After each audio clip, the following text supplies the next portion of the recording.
Posat el cinturó de seguretat pot agreujar el resultat dels accidents de circulació.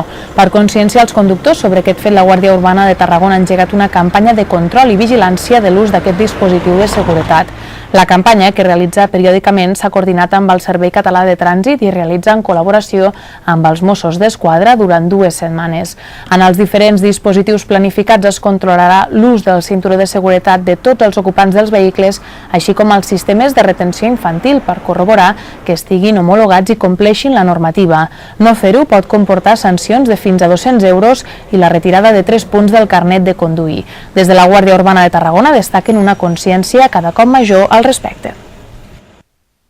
Bé, l'objectiu és controlar i prevenir les situacions de risc que poden posar en perill els ocupants dels vehicles, en especial que utilitzin els cinturons de seguretat i els dispositius de retenció infantil. Cada vegada la gent està més conscienciada i, efectivament, el que comprovem és que són curosos i que utilitzen els dispositius de seguretat.